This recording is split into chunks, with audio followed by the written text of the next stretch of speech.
Torsion balance method electrostatic force निकालने के लिए जो मेथड यूज किया कूलॉम्स ने वो हमने पढ़ दिया है।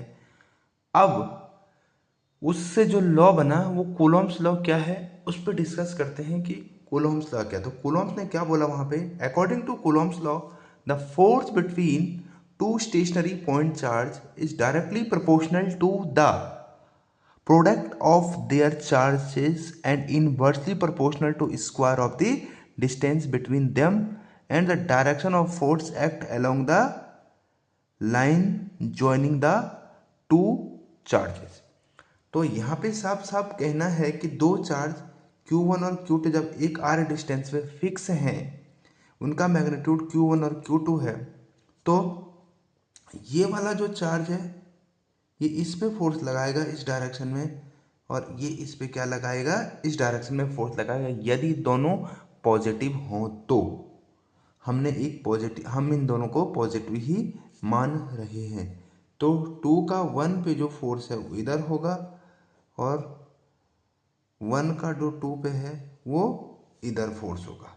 तो यहाँ पे जो फोर्स है इन दोनों के बीच, इस अलोंग द लाइन के बीच लगने वाला फोर्स है, वो इनके दोनों के प्रोडक्ट, यानी जितना बड़ा इनका प्रोडक्ट हो जाएगा फोर्स उतना ही बड़ा हो जाएगा। मान लीजिए एक का है 3 कूलॉम और दूसरा है 4 कूलॉम, तो प्रोडक्ट हो जाएगा 12 कूलॉम।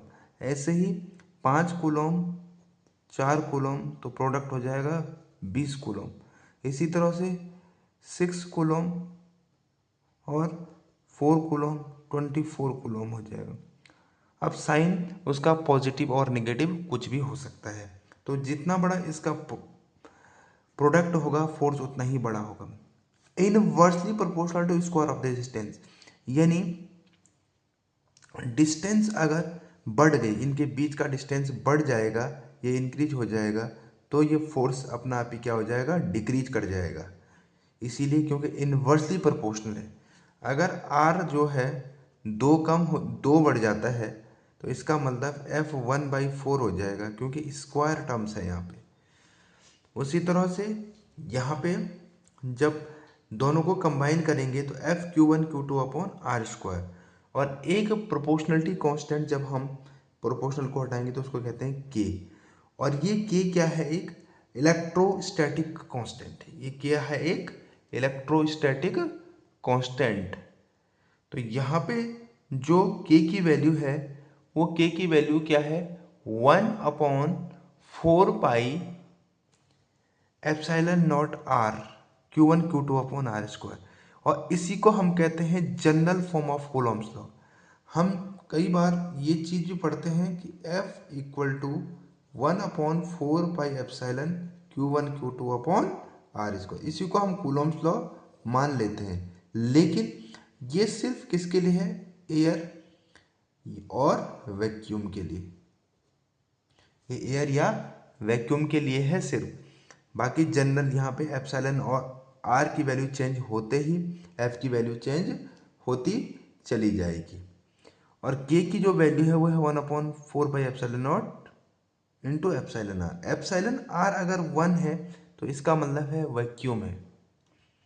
अगर एप्सिलॉन आर की जो वैल्यू है वो 1.08 है, वो 1.08 है, तो इसका मतलब है एयर है। और के की जो वैल्यू होगी जब वैक्यूम में एयर है, दोनों का लगभग 1 ही हो जाएगा, तो के की जो वैल्यू हो जाएगी 1/4 पाई एप्सिलॉन नॉट, जिसकी एक्सपेरिमेंटल वैल्यू क्या हो जाएगी, 9 × 10⁻⁹ न्यूटन मीटर स्क्वायर पर कूलॉम स्क्वायर। जहाँ पे हमने मान लिया है कि के की जो वैल्यू है वो 9 × 10⁹ होती है। अब यहाँ पे जो है के एक इलेक्ट्रोस्टैटिक कांस्टेंट हमने बताया, epsilon naught permittivity of free space. Permittivity space का मतलब अगर दो चार्ज के बीच एयर या वैक्यूम है तो हम उसको फ्री स्पेस मान लेंगे। तो यहाँ पे एप्सिलॉन नॉट की जो वैल्यू है 8.85 × 10⁻⁻12 कूलॉम स्क्वायर पर न्यूटन मीटर स्क्वायर, यानी अगर दो चार्ज के बीच कुछ भी नहीं है तो। और एप्सिलॉन आर जो है वो रिलेटिव परमिटिविटी ऑफ मीडियम है, और एप्सिलॉन को हम लिख सकते हैं epsilon naught into epsilon r. Epsilon naught permittivity of free space, epsilon permittivity of medium, epsilon r relative permittivity of medium. यानी इसका मतलब है कि जो परमिटिविटी ऑफ मीडियम, परमिटिविटी का मतलब यहाँ पे Q1 चार्ज है और यहाँ पे Q2 चार्ज है, तो यहाँ पे कोई मीडियम है, यानी यहाँ से जो फील्ड लाइंस यहाँ जा रही होंगी वो मीडियम डालने के बाद ये फील्ड लाइंस को कितना अलाउ करती है, यानी इन मीडियम से कितना पास होके जाती है और कितना रुक जाती है, इसीलिए परमिटिविटी यानी परमिट कितनी होती है। आर 2 to 6 है ड्राई वुड के लिए, सूखी लकड़ी के लिए। एप्सिलॉन आर अगर 2 से 3.5 तो पेपर के लिए, 4 to 10 होगा तो ग्लास के लिए, और 2 से 7 होगा तो रबर के लिए, और वाटर के लिए हो जाता है 80। यहाँ पे जो है ग्लास के लिए 4 to 10, आइस के लिए 3.2 और पोर्सिलेन के लिए 5.7। यानी एप्सिलॉन आर की वैल्यू जो एक्सपेरिमेंटल है वो आपको दी जाएगी अगर क्वेश्चन आएगा तो। रिलेटिव परमिटिविटी क्या होती है? It is the ratio of permittivity of medium to permittivity of free space.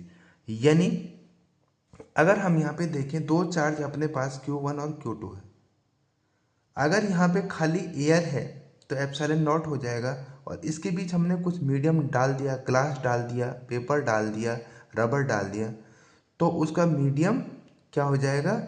Change हो जाएगा। यानी जो फील्ड लाइंस पहले जा रही थी जब खाली एयर था, और अब जब मीडियम डालने के बाद अब कितनी फील्ड लाइंस जा रही होंगी, उन दोनों के रेशियो को हम कहते हैं permittivity of medium, permittivity of medium.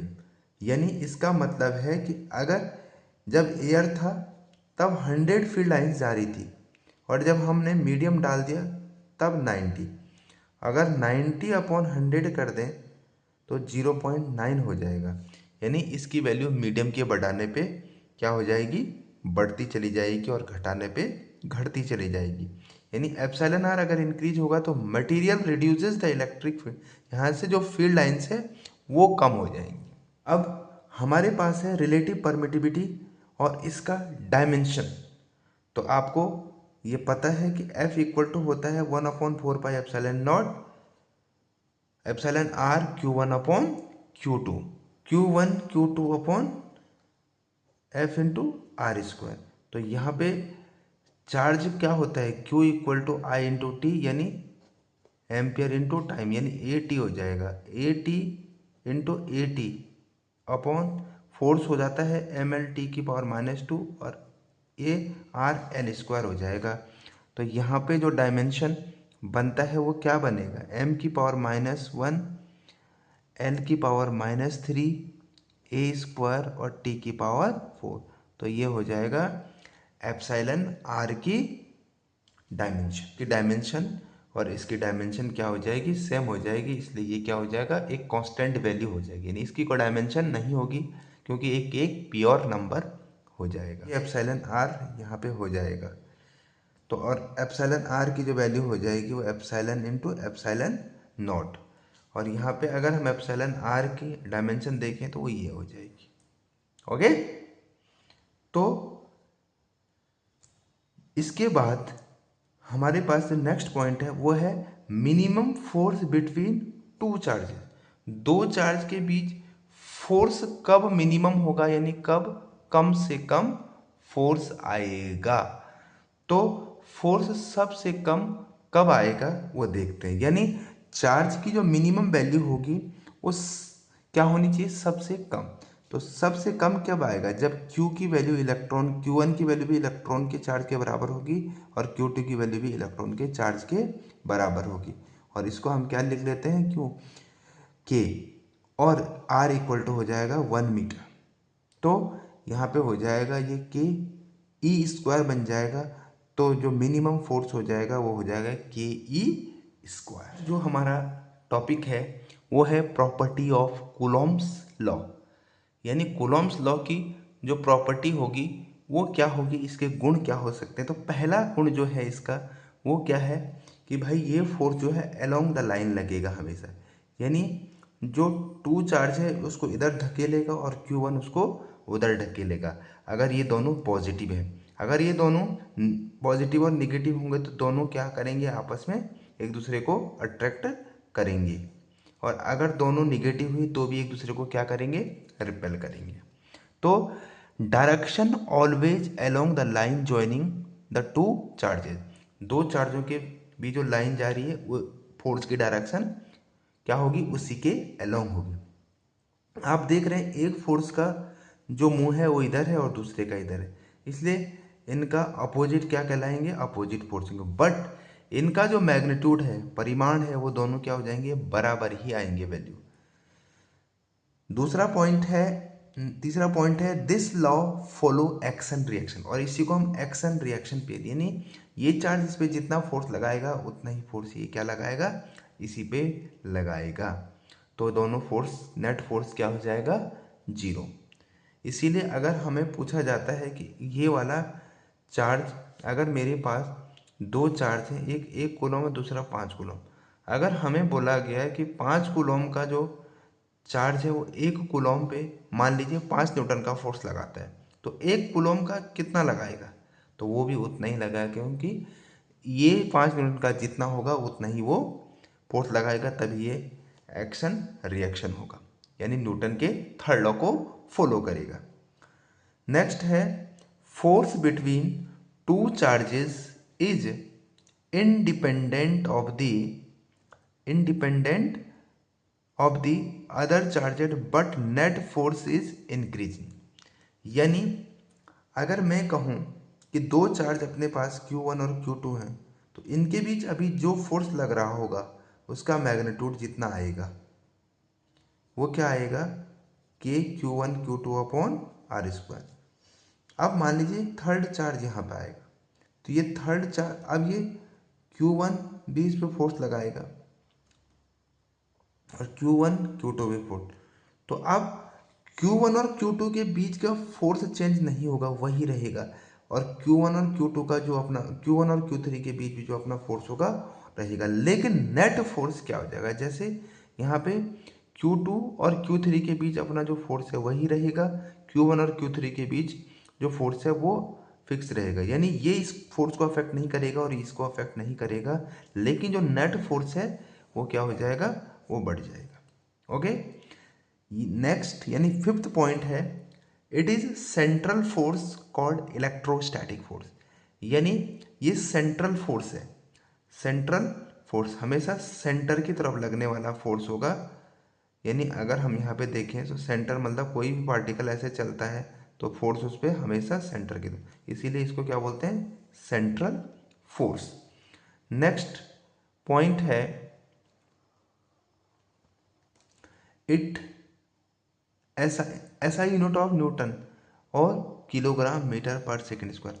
मैंने आपको पहले भी बताया है कि कोई भी यूनिट होती है, यानी SI यूनिट होती है, वो फॉर्मूले के हिसाब से बनती है, और जो किसी साइंटिस्ट के नाम से उसकी यूनिट दी गई है वो उसको रिस्पेक्ट देने के लिए दी गई, ऑनर देने के लिए गई, क्योंकि उसने उस पर काम किया है, इसीलिए उसको ऑनर देना जरूरी होता है, इसलिए उसके नाम से वो SI यूनिट मानी जाती है। सेवंथ पॉइंट है, depends between medium of the two charges, और हम पहले ही बता चुके हैं कि दो चार्ज Q1 Q2, तो उनके बीच अगर मीडियम चेंज होगा तो उनके बीच का फोर्स भी क्या हो जाएगा, चेंज हो जाएगा।